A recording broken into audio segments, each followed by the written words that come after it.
मुझे कल तक तुम्हारा फैसला सुनना है, कहकर हर्ष घर से बाहर जा चुका था।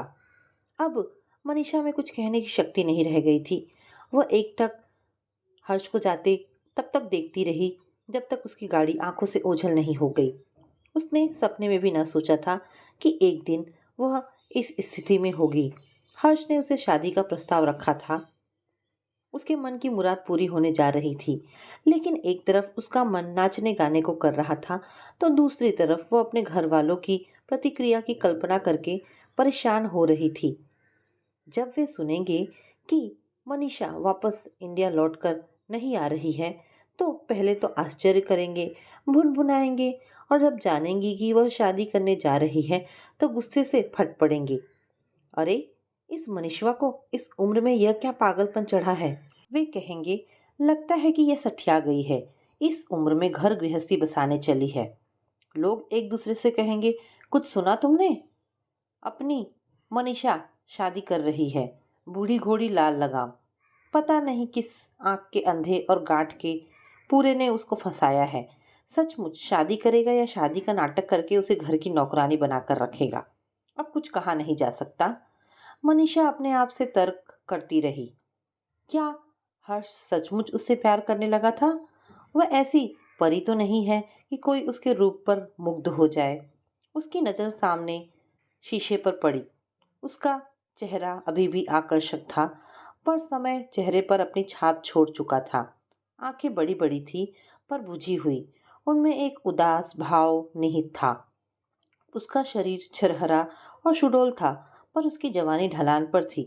वह हमेशा ऐसी कोशिश में रहती थी कि वह किसी की आंखों में ना गड़े। इसलिए वह हमेशा फीके रंग के कपड़े पहनती, गहने भी नाम मात्र को पहनती थी। वह इतने सालों से एक अनाम जिंदगी जीती आई थी। उसकी कोई शख्सियत नहीं थी, कोई अहमियत भी नहीं थी। बड़ी अदना सी इंसान थी वह। वह अभी भी समझ नहीं पा रही थी कि उसे ऐसा हर्ष ने उसमें ऐसा क्या देखा कि वह उसकी ओर आकर्षित हो गया। अगर वह चाहता तो उसे एक से बढ़कर एक सुंदर लड़की मिल सकती थी। उसने फिर से वह लम्हा याद किया जब हर्ष ने उससे शादी का प्रस्ताव रखा था। वह उस पल को बार बार जीना चाहती थी। मनीषा, मैं तुमसे शादी करना चाहता हूँ, क्या तुम मेरी बनोगी? उसने कहा था। यह क्या कह रहे हैं आप? वह स्तब्ध रह गई। आप मुझसे शादी करना चाहते हैं? हाँ, लेकिन आपको लड़कियों की क्या कमी है? एक इशारा करेंगे तो उनकी लाइन लग जाएगी। हाँ, लेकिन तुमने वह कहावत सुनी है कि दूध का जला छाछ भी फूक फूक कर पीता है। एक बार शादी करके मैं धोखा खा गया, दोबारा यहाँ की लड़की से शादी करने की हिम्मत नहीं होती। फिर उसने अपनी पहली शादी के बारे में विस्तार से बताया था।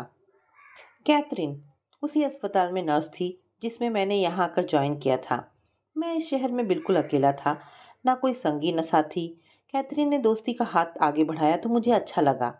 मैं उसके यहाँ जाने लगा और धीरे धीरे उसके करीब आता गया। एक दिन हमने शादी करने का फैसला कर लिया। पहले 3 वर्ष अच्छे गुजरे, पर धीरे धीरे कैथरीन में बदलाव आया। वह बेहद आलसी हो गई। दिन भर सोफे पर पड़ी टीवी देखती रहती थी। उसे खाना बनाने में भी आलस आता था। जब मैं थका मांदा घर लौटता तो वो मुझे फास्ट फूड की दुकान से लाया एक पैकेट पकड़ा देती। घर की साफ सफाई करने से भी वह कतराती थी। यहाँ तक कि वह हमारी नन्ही बच्ची को भी ध्यान नहीं देती थी। जब मैं कुछ कहता तो हम दोनों में जमकर झगड़ा होता। आखिर तलाक की नौबत आ गई। चूंकि हमारी बेटी 2 साल की थी, इसलिए उसे माँ के संरक्षण में भेजा गया। धीरे धीरे कैथरीन ने मेरी बेटी के कान भरकर उसे मेरे से दूर कर दिया और उसने दूसरी शादी कर ली। अब मैं एकाकी जीवन से तंग आ गया हूँ। मुझे यह शिद्दत से महसूस हो रहा है कि जीवन के संध्या काल में मनुष्य को एक साथी की जरूरत होती है। लेकिन उसने कहा, आपको मालूम है कि मैं 40 पार कर चुकी हूँ। तो क्या हुआ? चाहत में उम्र नहीं देखी जाती। इस देश में तुम्हारी उम्र की औरतें अभी भी बन ठन कर और चुस्त दुरुस्त रहती हैं और भरपूर जिंदगी जीती हैं। मैं तुम्हें सोचने के लिए समय देता हूँ। अभी मैं हॉस्पिटल जा रहा हूँ। कल सुबह तक मुझे तुम्हारा जवाब चाहिए। हर्ष ने मुस्कुराकर कहा। मनीषा ने खिड़की के बाहर आंखें टिका दी। मन अतीत की गलियों में भटकने लगा। उसे अपना घर याद आया, जहाँ उसका बचपन गुजरा था। घर में सम्मिलित परिवार की भीड़, सहेलियों के साथ धमा चौकड़ी मचाना, त्योहारों पर सजना धजना, वह दुनिया ही अलग थी। वे दिन बेफिक्री और मौज मस्ती के दिन थे। फिर अचानक उसकी शादी की बात चली और देखते ही देखते तय भी हो गई। घर में मेहमानों की गहमा गहमी थी। सारा वातावरण पकवानों की खुशबू और फूलों की महक से ओत-प्रोत था। द्वार पर बंधनवार सजे थे। अल्हड़ युवतियों की खिलखिलाहट गूंजने लगी। सहेलियां चुहल करने लगी। सब एक सपने जैसा लग रहा था। फेरे हो चुके थे। ढोल की थाप और शहनाई की ऊंची आवाज के बीच शादी की पारंपरिक रस्में जोर शोर से हो रही थी। बात विदाई की होने लगी तो लड़के के पापा मनीषा के पापा की ओर मुड़े और बोले, समधी जी, पहले जरा काम की बात की जाए। वे उन्हें एक ओर ले गए और बोले, हाँ, अब आप हमें वह रकम पकड़ाइए जो आपने देने का वादा किया था। आलोक बाबू मानो आसमान से गिरे। कौन सी रकम? मैं कुछ समझा नहीं। वाह, आपकी याददाश्त तो बहुत कमजोर मालूम होती है। आपको याद नहीं, जब हम लोग इंगेजमेंट के लिए आए थे तो आपने कहा था कि आप 5 लाख तक खर्च कर सकते हैं। ओह, अब समझा। समधी जी, मैंने कहा था कि मैं बेटी की शादी में 5 लाख लगाऊंगा, क्योंकि इतनी की ही मेरी हैसियत है। मैंने ये तो नहीं कहा था कि मैं यह रकम दहेज में दूंगा। बहुत खूब। अब हमें क्या मालूम कि आपका क्या मतलब था। हम तो यही समझ बैठे थे कि आप हमें 5 लाख वर दक्षिणा देने के लिए राजी हुए हैं। तभी तो हमने इस रिश्ते के लिए हामी भरी। आलोक बाबू ने हाथ जोड़े। मुझे क्षमा कीजिए, मुझे सब कुछ साफ साफ कहना चाहिए था। मुझसे बहुत बड़ी गलती हो गई। खैर, कोई बात नहीं, शायद हमारे समझने में ही भूल हो गई होगी। पर एक बात मैं बता दूं कि दहेज की रकम के बिना मैं यह रिश्ता हरगिज कबूल नहीं कर सकता। मेरे डॉक्टर बेटे के लिए लोग 10 लाख देने को तैयार थे। वह तो मेरे बेटे को आपकी बेटी पसंद आ गई थी, इसीलिए हमें मजबूरन यहाँ रिश्ता करना पड़ा। अब आप जल्द से जल्द पैसों का इंतजाम कीजिए। आलोक बाबू ने गिड़गिड़ाकर कहा, इतने रुपए देना मेरे लिए असंभव है। मैं ठहरा खेतीहर, इतनी रकम कहाँ से लाऊंगा? मुझ पर तरस खाइए। मैंने शादी में अपनी सामर्थ्य से ज्यादा खर्च किया है और पैसे जुटाना मेरे लिए बहुत कठिन होगा। अरे, जब सामर्थ्य नहीं थी तो अपनी हैसियत का रिश्ता ढूंढा होता। मेरे बेटे पर क्यों लार टपकाई? आलोक बाबू कातर स्वर में बोले, ऐसा अनर्थ ना करे। मैं वादा करता हूँ कि जितनी जल्दी हो सकेगा मैं पैसों का इंतजाम करके आप तक पहुंचा दूंगा। ठीक है, आपकी बेटी भी तभी विदा होगी। तभी मनीषा के दोनों भाई अंदर घुस आए। आप ऐसा नहीं कर सकते, वे भड़क कर बोले। क्यों नहीं कर सकता? लड़के के पापा ने अकड़ कर कहा, हमारी बहन की आपके बेटे से शादी हो चुकी है। अब वह आपके घर की बहू है, आपकी अमानत है। तो हम कब इनकार कर रहे हैं? लेकिन इस समय दहेज की बात उठाकर आप क्यों बखेड़ा कर रहे हैं? बताइए तो। क्या आपको पता नहीं कि दहेज लेना कानूनन जुर्म है? अगर हम पुलिस में खबर कर दें तो आप सबको हथकड़ियां पड़ जाएगी। पुलिस का डर दिखाते हो? अब तो मैं हरगिज बहू को विदा नहीं कराऊंगा। कर लो जो करना हो। न मुझे तुम्हारे पैसे चाहिए, न ही तुम्हारे घर की बेटी। अब मैं अपने बेटे की दूसरी शादी कराऊंगा, डंके की चोट पर कराऊंगा। हाँ हाँ, जो जी चाहे कर लेना। यह धमकी किसी और को देना। हमारी इकलौती बहन हमें भारी नहीं है कि हम उसके लिए आपके सामने नाक रगड़ेंगे। हम में उसे पालने की शक्ति है। हम उसे पलकों पर बिठा कर रखेंगे। ठीक है, तुम रखो अपनी बहन को, हम चलते हैं। मनीषा के माता पिता समधी के हाथ पैर जोड़ते रहे, पर उन्होंने किसी की एक ना सुनी। वे उसी समय बिना खाए पिए बारातियों समेत घर से बाहर हो गए। अरे लड़कों, तुमने ये क्या कर डाला? शिमला देवी रोकर बोली। लड़की के फेरे हो चुके हैं, अब वो पराया धन है, अपने पति की अमानत है। उसे कैसे घर में बिठाए रखोगे? चिंता ना करो माँ, उस भिखारी के घर जाकर हमारी बहन दुखी ही भोगती। वे उसे दहेज के लिए सताते रुलाते। अच्छा हुआ कि समय रहते हम उन लोगों की असलियत मालूम हो गई। लेकिन अब तुम्हारी बहन का क्या होगा? वह ना तो इधर की रही ना उधर की। विवाहित होकर भी उसकी गिनती विवाहित स्त्रियों में नहीं होगी। बेटा, शादी के बाद लड़की अपने ससुराल में ही शोभा देती है। चाहे जैसे भी हो, समधी जी की मांगे पूरी करने की कोशिश करो और मनीषा को ससुराल विदा करो।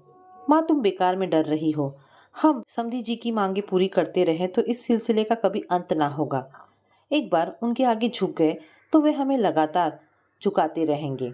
हमें पक्का विश्वास है कि देर सवेर वे अपनी गलती मान लेंगे और मनीषा को विदा करा के ले जाएंगे। पर वे अपने बेटे की दूसरी शादी की धमकी देकर गए हैं। अरे माँ, अगर लड़के वाले अपने बेटे का पुनर्विवाह करेंगे तो हम भी अपनी मनीषा का दूसरा विवाह रचाएंगे। ये कहना आसान था पर कर दिखाना बहुत मुश्किल। दिन पर दिन गुजरते गए और मनीषा के लिए कोई अच्छा लड़का नहीं मिला। कोई लड़का नजर में पड़ता तो वही लेन देन की बातें आड़े आती। किसी शादीशुदा आदमी का रिश्ता आता तो वह उनको ना भाता। जब मनीषा की उम्र 30 के करीब पहुंची तो रिश्ते आने बंद हो गए। उसकी माँ उसकी चिंता में घुलती रही। वे बार बार अपने पति से गिड़गिड़ाती, अजी कुछ भी करो, मेरे गहने बेच दो या घर या जमीन गिरवी रख दो। पर मनीषा का कुछ ठिकाना करो।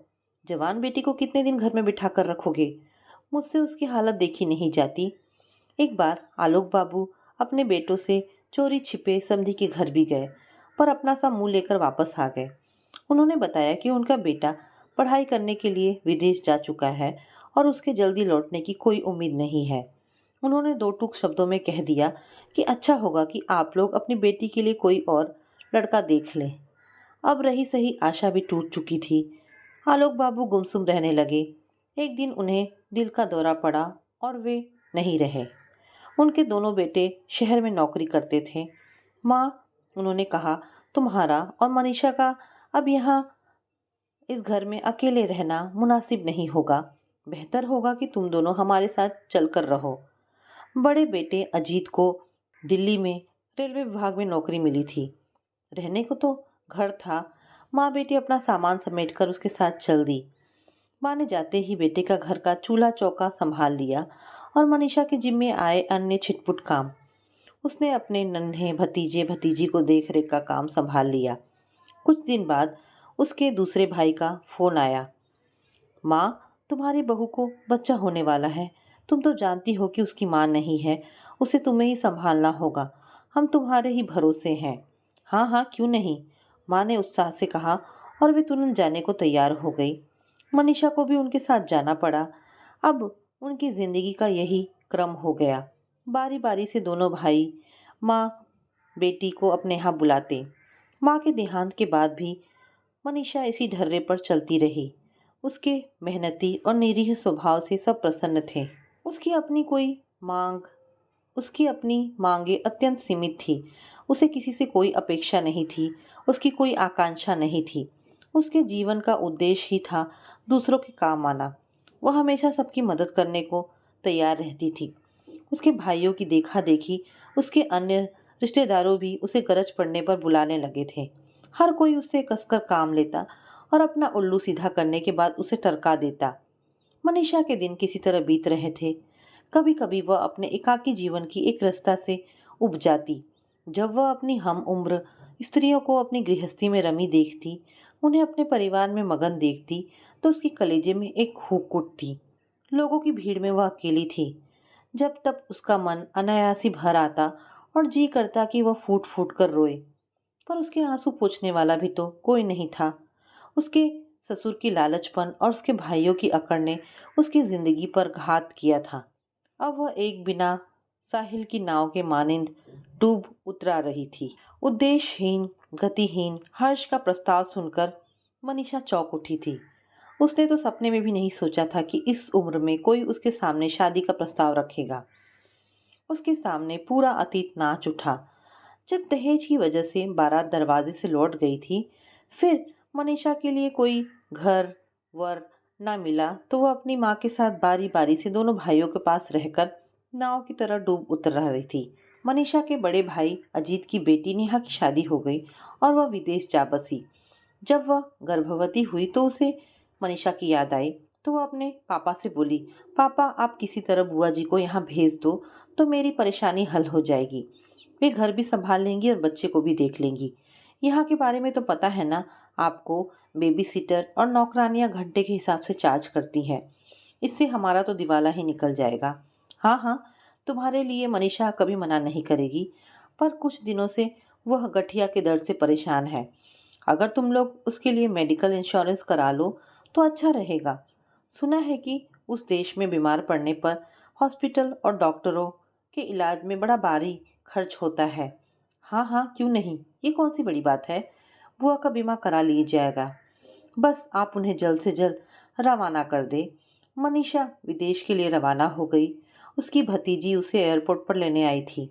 यहाँ तेरे देश में तो बड़ी ठंड है, मनीषा ने ठिठुरते हुए कहा। मेरी तो कपकपी छूट रही है। नेहा हंस पड़ी। अरे बुआ जी, अपना घर वातानुकूलित है। बाहर निकलो तो कार में हीटर लगा हुआ है। शॉपिंग मॉल में भी टेम्परेचर गर्म रखा जाता है। फिर ठंड से क्यों घबराना।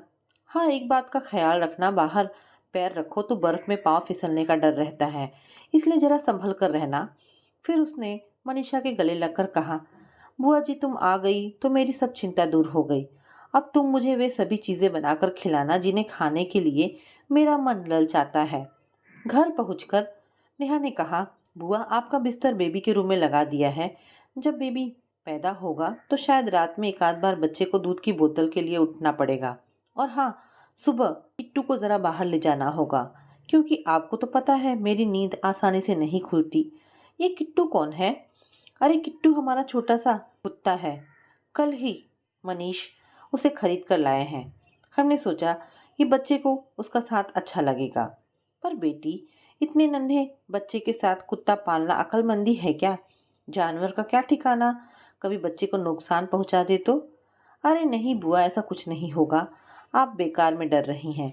वैसे मनीष जब घर में होंगे तो वे ही कुत्ते का सब काम देखेंगे। कुछ समय बाद नेहा ने बेटी को जन्म दिया।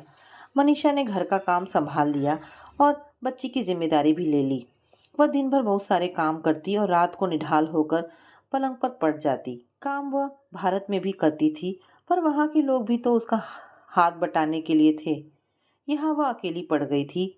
एक दिन सुबह वह बच्चे का दूध बना रही थी कि कुछ काम से घर के बाहर निकली। मनीषा ने हड़बड़ी में ध्यान न दिया और जैसे ही उसका पाँव सीढ़ी पर पड़ा वह फिसलकर गिर पड़ी। उसने उठने की कोशिश की तो उसके पैर में बहुत दर्द हुआ। उसके मुंह से चीख निकल गई। उसे लगा उस भीषण ठंड में धरती पर पड़े पड़े उसका शरीर अकड़ जाएगा और उसका दम निकल जाएगा। काफी देर बाद नेहा ने दरवाजा खोला तो उसे पड़ा देखकर उसके मुंह से भी चीख निकल पड़ी। ये क्या हुआ बुआ, तुम कैसे गिर पड़ी। मैंने तुम्हें मना किया था ना कि बर्फ पर बहुत होशियारी से कदम रखना, वरना पैर फिसलने का डर रहता है। अब मैं जानबूझकर तो नहीं गिरी, उसने कराह कर कहा। जल्दीबाजी में पाँव फिसल गया। नेहा व उसका पति मनीष उसे अस्पताल ले गए। डॉक्टर ने मनीषा की जांच करके बताया कि इनका टखना टूट गया है, ऑपरेशन करना होगा और हड्डी बिठानी होगी और इसमें $12,000 का खर्चा आएगा। 12,000 सुनकर मनीषा की सांसें रुकने लगी। नेहा, तूने मेरा मेडिकल बीमा करा लिया था ना। मैंने मनीष से कह तो दिया था। क्यों जी, आपने बुआ जी का बीमा करा लिया था ना।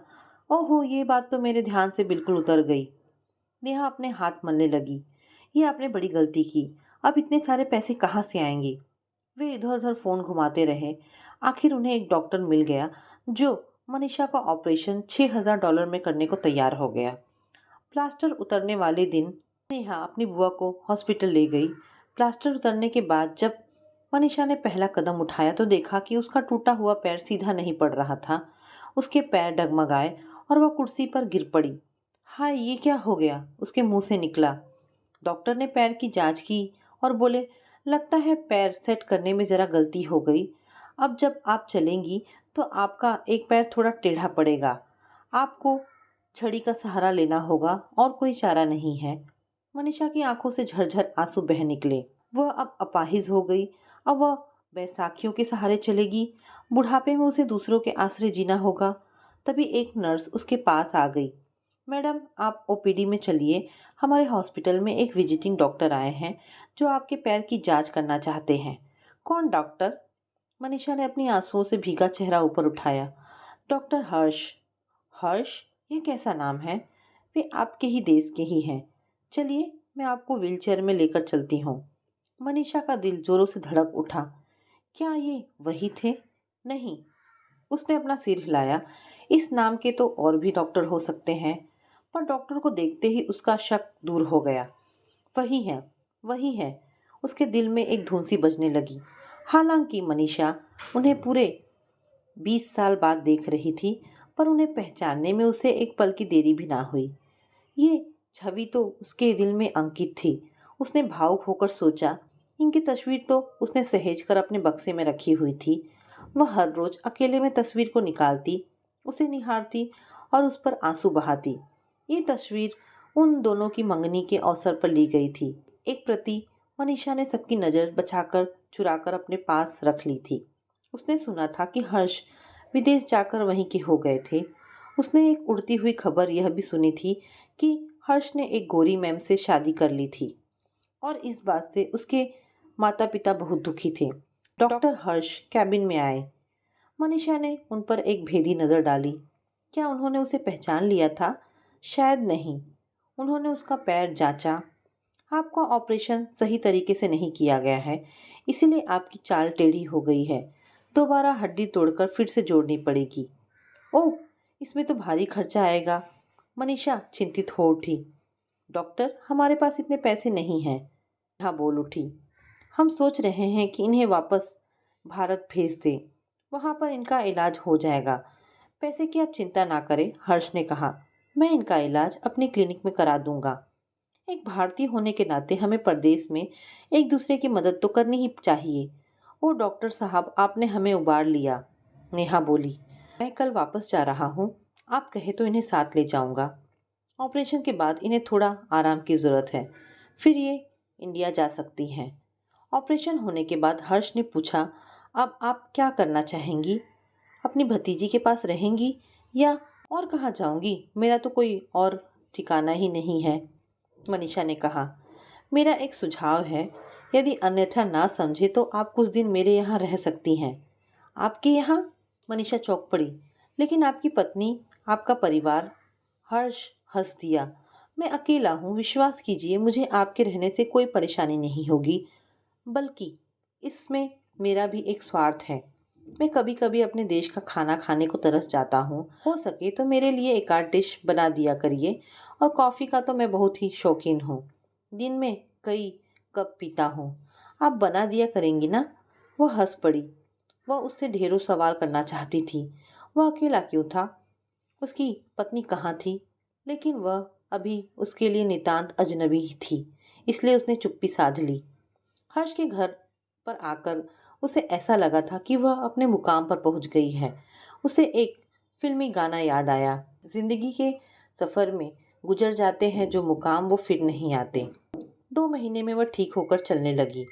इतने दिन में हर्ष के घर का चप्पा चप्पा उसका हो गया। उसने बड़ी जतन से उसे ठीक कर दिया और डॉक्टर का एहसान सेवा से चुकाना चाहती थी। उधर हर्ष की बात ने उसे अंदर तक हिला दिया।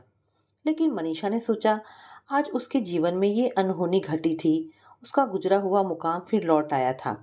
जिस आदमी की तस्वीर को देखकर उसने इतने साल गुजारे थे, वह आज उसके सामने खड़ा था और उसे अपनाना चाह रहा था। ये एक चमत्कार नहीं तो क्या था? उसने अपने लिए थोड़ी सी खुशी की कामना की थी। हर्ष ने उसकी झोली में दुनिया भर की खुशी उड़ेल दी थी। भला ऐसा क्यों होता है कि इस भरी दुनिया में केवल एक व्यक्ति हमारे लिए अहम बन जाता है? उसने सोचा, ऐसा क्यों लगता है कि हमारा जन्म जन्मांतर का साथ है? हम एक दूसरे के लिए ही बने हैं। एक चुंबकीय शक्ति हमें उसकी ओर खींच ले जाती है। हर पल उस मनुष्य की शक्ल देखने को जी करता है। उसे बातें करने के लिए मन ललायित रहता है। यही है मेरे मन का मीत, मेरा जीवन साथी। इस इंसान की तस्वीर के सहारे उसने इतने साल गुजार दिए थे। आज वह उसके सामने प्रार्थी बनकर खड़ा था, उससे प्रेम की याचना करते हुए। क्या वह इस मौके को गवा देगी? नहीं, उसने सहसा तय कर लिया कि वह हर्ष का प्रस्ताव स्वीकार कर लेगी।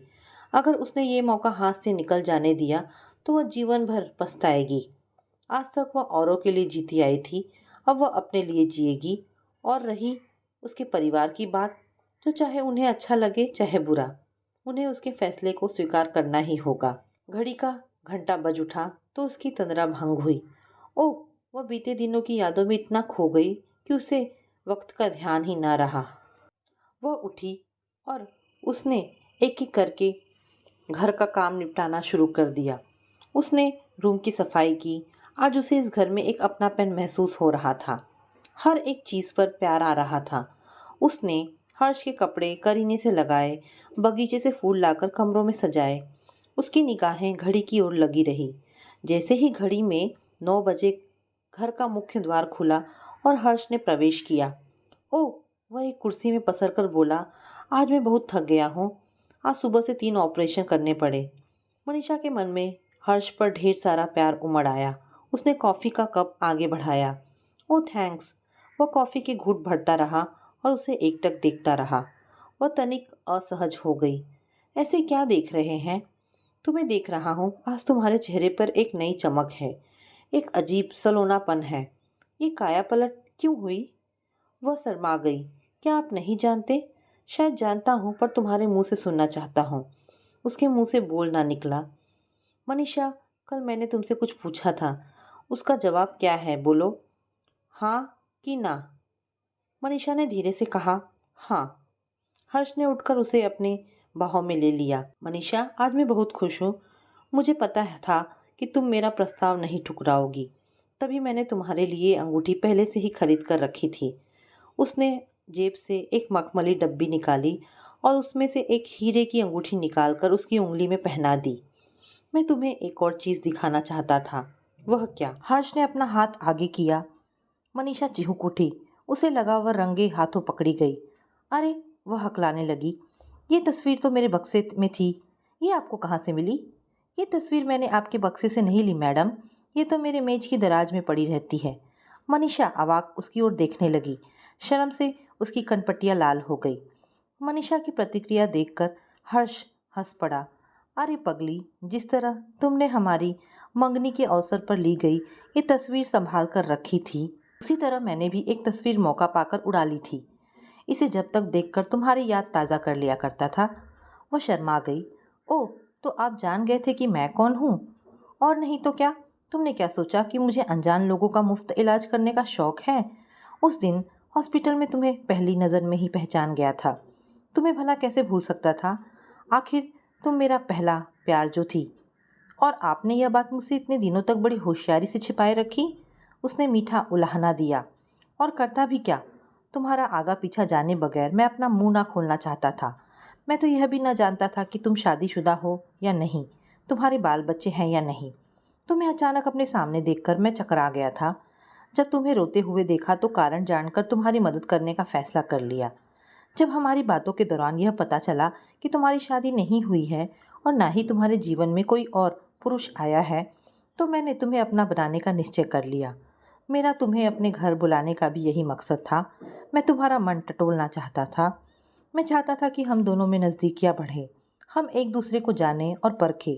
और जब मैंने जान लिया कि तुम्हारे मन में मेरे प्रति कोई कड़वाहट नहीं है, कोई मनमुटाव नहीं है, तो मेरी हिम्मत बढ़ी। मैंने तुमसे शादी करने की ठान ली। मनीषा की आंखों से आंसुओं की झड़ी लग गई। इतने बड़े संयोग की वह कल्पना भी नहीं कर सकती थी। एक बार भारी गलती की कि अपने पिता का विरोध न कर तुम्हें खो दिया। शादी के बाद घर पहुंचकर मैंने अपने पिता से बहुत बहस की, पर वे यही कहते रहे कि उन्होंने मेरी पढ़ाई पर अपनी सारी पूंजी लगा दी है और ये रकम वे लड़की के पक्ष से वसूल करके ही रहेंगे।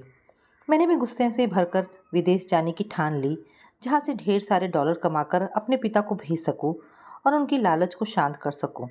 उसके बाद कैथरीन मेरे जीवन में आई और मैंने तुम्हें भुला देना चाहा। मैं मानता हूँ कि मैंने तुम्हारे साथ बड़ा अन्याय किया। अब मैं तुमसे शादी करके इसका प्रतिकार करना चाहता हूँ। मनीषा, क्या तुम्हें ऐसा नहीं लगता कि हम दोनों का मिलन था?